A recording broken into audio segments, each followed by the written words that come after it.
Unique discussion channel में आपका स्वागत है। दोस्तों, आज हम बात करने वाले हैं एक बहुत ही शानदार एक्शन और साई-फाई मूवी के बारे में जिसका नाम है वेनम। दोस्तों, इस मूवी के डायरेक्टर है रुएन फ्लेशर और ये मूवी 2018 में आई थी और इसे IMDb में 6.7 का रेटिंग मिला है। तो चलिए बिना किसी देरी के हुए मूवी को स्टार्ट करते हैं। कहानी की शुरुआत होती है एक स्पेस शिप से, जहाँ पर वो कुछ सैंपल कलेक्ट करके पृथ्वी पर लौट रहे थे और तभी कुछ गड़बड़ हो जाने की वजह से वो स्पेसशिप क्रैश हो जाता है। अगले सीन में हमें क्रैश हुआ स्पेसशिप दिखाया जाता है, जहाँ पर उस स्पेस रिसर्चर के लोग मौजूद होते हैं और वहाँ से एस्ट्रोनॉट और सैंपल को कलेक्ट कर रहे होते हैं। और तभी हमें रिसर्च सेंटर दिखाया जाता है, जहाँ पे वहाँ का चीफ कार्ल्टन ड्रेक और वहाँ का चीफ रिसर्चर डोरा स्मिथ बात कर रहे होते हैं। जहाँ पे हमें पता चलता है कि वो सब स्पेस में 3 सैंपल लाने के लिए गए थे, मगर उनमें से एक सैंपल गायब होता है। तभी हम देखते हैं कि स्पेसशिप के पास एक एस्ट्रोनॉट जिंदा पाया जाता है, तो उसे एम्बुलेंस में हॉस्पिटल के लिए भेजा जाता है। तभी रास्ते में वो एस्ट्रोनॉट उठ जाता है और उसके हाथ से कुछ निकलता है और वो एम्बुलेंस को पलट देता है।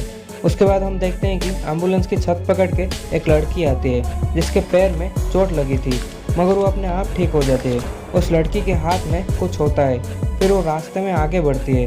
तभी हमें पता चलता है कि गायब हुआ सैंपल लड़की के अंदर होता है। अगले सीन में हमें कैलिफोर्निया दिखाया जाता है, जहां हमें एक कपल को दिखाया जाता है जिसमें लड़के का नाम एडी ब्रॉक होता है जो कि एक रिपोर्टर होता है और लड़की का नाम एनी होता है जो कि एक वकील होती है और वो लाइफ फाउंडेशन के लिए केस लड़ रही थी। लाइफ फाउंडेशन दरअसल वही स्पेस रिसर्च सेंटर का नाम होता है। अगले सीन में हम देखते हैं कि एडी बाइक में घूमता है और सारे जगह पर रिपोर्टिंग करता है। फिर वो अपने ऑफिस जाता है और अपने बॉस से मिलने के लिए जाता है। उसके बॉस उसे बोलते हैं कि उसे ड्रेक का इंटरव्यू लेना है और उसे एक पॉजिटिव कैरेक्टर जैसा रिप्रेजेंट करना है, मगर एडी उन्हें बताता है कि वो अच्छा आदमी नहीं है, मगर उसके बॉस उसको एक अच्छा आदमी बताने के लिए बोलते हैं। अगले सीन में हम एडी को देखते हैं जो कि शाम में एनी के साथ होता है और एडी उसे अपने जॉब के टेंशन के बारे में बताता है और एनी उसको हिम्मत देती है और उसे अपने बॉस का बात मानने के लिए कहती है। अगले सीन में हम देखते हैं कि रात में पानी पीने के लिए एडी फ्रिज के पास आता है और वो पानी पी ही रहा था कि तभी उसकी नज़र एनी के लैपटॉप पर पड़ता है और फिर वो लाइफ फाउंडेशन की सारी जानकारी निकालता है और उसे पता चलता है कि लाइफ फाउंडेशन लोगों पर एक्सपेरिमेंट करती है, जिसकी वजह से काफ़ी सारे लोग मर चुके हैं। अगले सुबह हमें लाइफ फाउंडेशन में ड्रेक को दिखाया जाता है जो कि वहाँ पर आए बच्चों से बात कर रहा होता है और तभी वहाँ पर डॉक्टर स्क्रीत आती है और उसे इंटरव्यू के लिए बुलाती है। तभी ड्रेक एडी से मिलता है और उसके साथ इंटरव्यू शुरू करता है और धीरे धीरे एडी ड्रेक को उस मौत के बारे में पूछता है, जिसकी वजह से ड्रेक गुस्सा हो जाता है और इंटरव्यू बंद कर देता है। ड्रेक के साथ गलत व्यवहार के लिए एडी अपना जॉब खो देता है और एनी के लैपटॉप से इंफॉर्मेशन लेने की वजह से एनी भी अपना जॉब खो देती है और गुस्सा होकर एडी से ब्रेकअप कर लेती है। फिर हमें लाइफ फाउंडेशन की ऑफिस दिखाया जाता है, जहाँ पर 2 सैंपल वहाँ पर लाए जाते हैं और हमें उस लड़की को दिखाया जाता है जो कि भाग गई थी और वो लड़की एक शॉप पर जाती है और अपने मर्जी से खाने लगती है और जब उसे उसका मालिक पैसा मांगता है तो उसे मार देती है और वहाँ पे खड़े हुए कुछ आदमी को भी। फिर वो एक बूढ़ी औरत के पास जाती है और फिर वो सैंपल उस लड़की से बाहर निकलकर उस बूढ़ी औरत के अंदर चली जाती है। सीन में हमें 6 महीने बाद की सीन दिखाया जाता है, जहाँ पर लाइफ फाउंडेशन में ड्रेक और डॉक्टर स्क्रीत सैंपल को एक खरगोश के ऊपर ट्रायल करते हैं और वो सक्सेस होते हैं। इसलिए ड्रेक उसे इंसान पर ट्रायल करने के लिए बोलता है, मगर डॉक्टर स्क्रीत इस बात से मना कर देते हैं, मगर ड्रेक नहीं मानता है और ट्रायल करने के लिए बोलता है। फिर हमें एडी को दिखाया जाता है, जहाँ पर वो अपने ज़िंदगी में मस्त होता है और घूम रहा होता है। तभी वो सड़क पर एक बेगर से बात करता है जिसकी नाम मारिया होती है और वो उससे न्यूज़पेपर लेता है और एक शॉप में जाता है और वहाँ पर कुछ सामान खरीदने लगता है, मगर वहाँ पर एक बुरा आदमी आता है। शॉप के ओनर को गन दिखाकर उससे पैसा ले जाता है। आगे हम देखते हैं कि एडी घर आता है और वो जॉब के लिए अप्लाई करता है, मगर उसे कहीं पे भी जॉब नहीं मिलता है। आगे हमें लाइफ फाउंडेशन को दिखाया जाता है, जहाँ पर ड्रेक सैंपल को ह्यूमन पर टेस्ट करता है, जिससे उस आदमी की मौत हो जाती है। आगे हम देखते हैं कि एडी वापस उस शॉप में जाता है, मगर वहाँ पर मारिया नहीं होती है। उसे लगता है कोई उसका पीछा कर रहा है और शॉप में चला जाता है। फिर उसे पता चलता है कि उसकी पीछा डॉक्टर स्क्रीत कर रही थी और वो एडी से मदद मांगते हैं, क्योंकि ड्रेक वहाँ पर लोगों को मार रहा था और वो इसीलिए एडी से मदद मांगते हैं, मगर वो साफ इनकार कर देता है क्योंकि उसकी वजह से उसका सब कुछ छीन गया था। आगे हम देखते हैं कि एडी एनी के घर के पास होता है और तभी वहाँ पर एनी अपने नए बॉयफ्रेंड के साथ होती है जिसका नाम डैन होता है और वो एक डॉक्टर होता है। फिर डैन घर में चला जाता है और एडी और एनी बात कर रहे होते हैं। एडी वापस एनी के साथ रहना चाहता था और ये बात एनी से बताता है, मगर एनी इस बात से साफ इनकार कर देती है। फिर एडी वहाँ से चला जाता है और एक ब्रिज के पास आकर डॉक्टर स्क्रीथ को कॉल करता है और उनकी मदद करने के लिए राजी हो जाता है। अगले सीन में हम देखते हैं कि डॉक्टर स्क्रीथ एडी को लाइफ फाउंडेशन में ले जाती है और उसे ड्रेक के इरादे के बारे में बताती है। वो बोलती है कि ड्रेक दूसरे ग्रह पर इंसानों को बसाना चाहता है और इसलिए अपना रॉकेट भेजता है और स्पेस से लाइव सैंपल लाया है और वो उसे सिम्बियोट बोलते हैं और इंसान के बॉडी को होस्ट। ड्रेक उस सिम्बियोट को इंसान पर ट्राई करता है ताकि इंसान स्पेस में रह सके।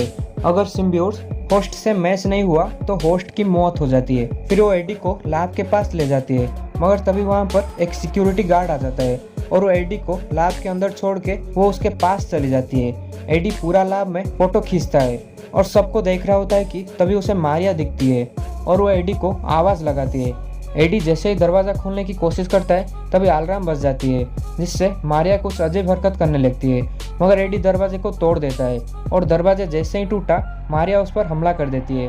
दरअसल मारिया के अंदर एक सिम्बियोट होता है और वो सिम्बियोट एडी के अंदर चला जाता है। फिर एडी वहाँ से भाग निकल जाता है, मगर वहाँ पर सारे सिक्योरिटी गार्ड उसके पीछे पड़ जाते हैं, मगर वो वहाँ से भागने में कामयाब होता है और भागते समय उसमें कुछ ज़्यादा ताकत आ चुका था। वो घर में आता है और डॉक्टर स्क्रीथ से फ़ोन करके न्यूज़ में सारे फोटो चलाने के बारे में बोलता है, मगर तभी वो बहुत ही भूखा और प्यासा होता है, इसलिए काफ़ी कुछ खाता है और पीता है और उसका आँख भी चेंज हो रहा होता है। अगले सीन में हमें ड्रेक को दिखाया जाता है जो कि सिम्बियोट्स गायब होने की वजह से बहुत गुस्सा होता है और दूसरा सिम्बियोट को ढूंढने के लिए बताता है।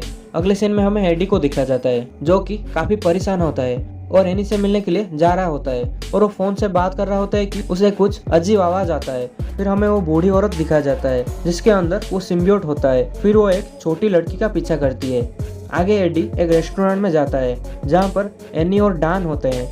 एडी वहाँ जाकर एनी को लाइफ फाउंडेशन के बारे में सारे बात बताता है और वहाँ पर अजीब हरकत करने लगता है। फिर डैन उसे बेहोश करके हॉस्पिटल ले जाता है। जब एडी की आंख खुलती है तब वो अपने आप को एक मशीन में पाता है जहाँ पर डैन उसके ऊपर कुछ टेस्ट करता है। जब मशीन में तेज आवाज़ दिया जाता है तो एडी को तकलीफ होती है, इसलिए डैन उसे वापस घर भेज देता है। अगले सीन में हमें लाइफ फाउंडेशन को दिखाया जाता है जहाँ पर दो सिक्योरिटी डॉक्टर स्क्रीथ को पकड़ लेते हैं। फिर हमें ड्रेक को दिखाया जाता है जो कि सिम्बियोट के पास होता है और वो रिसर्चर से बात कर रहा होता है, जहाँ पर रिसर्चर्स उसे बताते हैं कि ये होस्ट के ऑर्गन खा रहा है और उसे नई होस्ट की ज़रूरत है और ये तेज़ आवाज़ बर्दाश्त नहीं कर पाते हैं। तभी वहाँ की सिक्योरिटी चीफ डॉक्टर स्क्रीथ को ड्रेक के सामने लाकर उसकी सारी बात बोलते हैं। अगले सीन में हम एडी को देखते हैं जो कि एनी और डैन से बात कर रहा होता है। तभी वो उसे बताता है कि उसके अंदर एक वायरस होता है। तभी उसे फ़ोन पे कुछ आवाज़ सुनाई देता है, इसलिए वो फ़ोन कट कर देता है और तभी उसके सामने वाले घर के आदमी जोर से म्यूजिक चला रहा था, जिससे परेशान होकर वो उसे बंद करने के लिए कहता है और मना करने के बाद एडी बहुत गुस्सा हो जाता है, जिसकी वजह से उसका डरावना चेहरा सामने आता है, जिससे चलते वो म्यूजिक बंद कर देता है। आगे हम देखते हैं कि ड्रेक डॉक्टर स्क्रीथ से उस आदमी का नाम पूछता है। जब वो उसे एडी का नाम बता देती है तो ड्रेक उस पर एक सिम्बियोट छोड़ देता है। अगले सीन में हम देखते हैं कि एडी अपने घर में होता है और वहाँ पर ड्रेक के आदमी उस पर हमला करते हैं, मगर एडी के अंदर का सिम्बियोट उनसे लड़ता है और सबको मार देता है और बाइक में शहर में घूमकर सबको मारता है और एक आदमी को खा देता है। फिर वो वहाँ से भागकर नदी में चला जाता है और वापस एक पूल में जाता है जहाँ पर एडी अपने असली रूप में आता है। फिर वो सिम्बियोट एडी के शरीर से निकलकर उससे बात करता है, जिससे वो अपना नाम वेनम बताता है और वो वापस घर जाना चाहता था और वो बोलता है कि उसने एडी के दिमाग पर कब्जा कर लिया है और उसे एडी के बारे में सब कुछ पता है और एडी को उसका साथ देने के लिए बोलता है। अगले सीन में हम देखते हैं वो छोटी बच्ची एयरपोर्ट से निकलती है और तभी हमें एनी को दिखा जाता है जो कि डैन से बात कर रही होती है। डैन उसे बताता है कि एडी के हालात बहुत खराब है और उसे जल्द ही हॉस्पिटल लाना होगा। तभी वो एडी को कॉल लगाती है, मगर उसका फ़ोन नहीं लगता है। दूसरी तरफ हमें लाइफ फाउंडेशन को दिखाया जाता है जहाँ पर डॉक्टर स्क्रीथ और सिम्बियोट्स दोनों मर चुके होते हैं। आगे हम देखते हैं कि एनी एडी को कॉल करके हॉस्पिटल आने के लिए कहती है, मगर वह मना कर देता है। एडी अपने ऑफिस में जाता है, मगर वहाँ पर एक एरोप्लेन आता है और उस बिल्डिंग से बाहर निकलने वाला होता है कि उस पर सारे लोग हमला कर देते हैं। और वो वेनम बनकर सबको मार रहा होता है कि तभी उसे एनी देख लेती है और फिर एडी सारी बात एनी से बोलता है और फिर एनी एडी को हॉस्पिटल ले जाती है। आगे हम देखते हैं कि छोटी लड़की जिसके अंदर सिम्बियोट था वो ड्रेक से मिलती है और वो सिम्बियोट ड्रेक के अंदर चला जाता है। दूसरी तरफ एडी हॉस्पिटल में होता है और तेज आवाज़ की वजह से वेनम उससे अलग हो जाता है। फिर एडी वहाँ से भाग ही रहा था तभी उसको ड्रेक के आदमी बेहोश कर देते हैं और पकड़ लेते हैं और वेनम भी वहाँ से भाग जाता है और उस कुत्ते के अंदर चला जाता है। एनी और एडी वेनम को ढूंढ रहे होते हैं कि तभी उसे उस कुत्ते में वेनम मिलता है। अगले सीन में हम देखते हैं कि ड्रेक एडी से वेनम के बारे में पूछता है। जब वो उसके बारे में नहीं बोलता है तो उसके अंदर का सिम्बियोट भी अपने रूप में आकर वेनम के बारे में पूछता है, मगर एडी कुछ भी नहीं बताता है। तभी ड्रेक उसे जंगल में लेकर मारने के लिए बोलता है और ड्रेक अपने सिम्बियोट से बात कर रहा होता है और वो बोलता है कि लाखों सिम्बियोट्स को धरती पर लाएगा। आगे हमें दिखाया जाता है कि एडी को मारने के लिए ड्रेक के आदमी जंगल में आते हैं, मगर तभी वेनम एनी के शरीर में आकर एडी को बचा लेता है और वापस एडी के शरीर में चला जाता है। फिर वेनम एडी को रियोट के बारे में बताता है जो कि उन सिम्बियोट्स का चीफ होता है और वो ड्रेक के शरीर में होता है। वो सारी सिम्बियोट को धरती पर लाकर इंसान को तबाह करना चाहता था, मगर वेनम उसका विरोध करता है क्योंकि उसे पृथ्वी अच्छा लगने लगा था। इसलिए वो रियोट को रोकने के लिए स्पेसशिप के पास जाता है और दूसरी तरफ ड्रेक स्पेसशिप को उड़ाने के लिए तैयार करता है। जब स्पेसशिप तैयार हो जाता है तब वो सारे लोगों को भगा देता है और रियोट बनकर सारे कंप्यूटर तोड़ देता है और स्पेसशिप में बैठने के लिए चला जाता है, जहाँ पर वेनम उसे रोकने के लिए जाता है, जहाँ पर उन दोनों में लड़ाई हो जाती है। फिर वो एक दूसरे के साथ काफी लड़ते हैं और दोनों लड़ ही रहे थे तभी आकर एनी वहाँ पर जोर से शोर करती है, जिससे दोनों शरीर से सिम्बियोट्स अलग हो जाते हैं और फिर एडी ड्रेक को नीचे फेंक देता है, मगर तभी वो अपने सिम्बियोट से दोबारा मिल जाता है और आकर एडी को घायल करके रॉकेट में चला जाता है। तभी वहाँ पर वापस वेनम आता है और एडी को ठीक करता है और जाकर रॉकेट को तबाह कर देता है।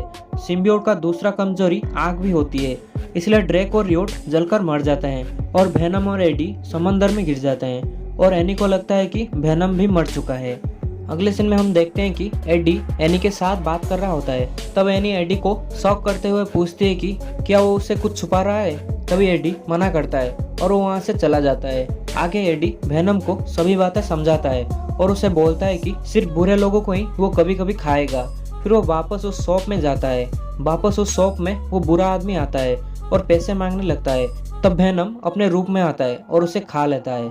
फिर अगले सीन में हम देखते हैं कि एडी को एक जेल में बुलाया जाता है क्योंकि किसी कैदी को उससे बात करनी होती है।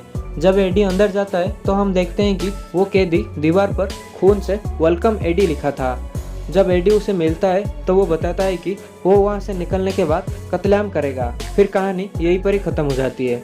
दोस्तों, आप भी इस मूवी को जरूर देखना और वीडियो कैसा लगा हमें नीचे कमेंट में जरूर बताना। हम आपके लिए जल्दी इसकी दूसरी मूवी लाएंगे, इसलिए हमारे चैनल के साथ बने रहिए और वीडियो को लाइक करके अपने दोस्तों के साथ शेयर भी जरूर कर दीजिए। हम आपसे मिलते हैं एक और नई वीडियो में एक और नई मूवी के साथ। तब तक के लिए बाय बाय।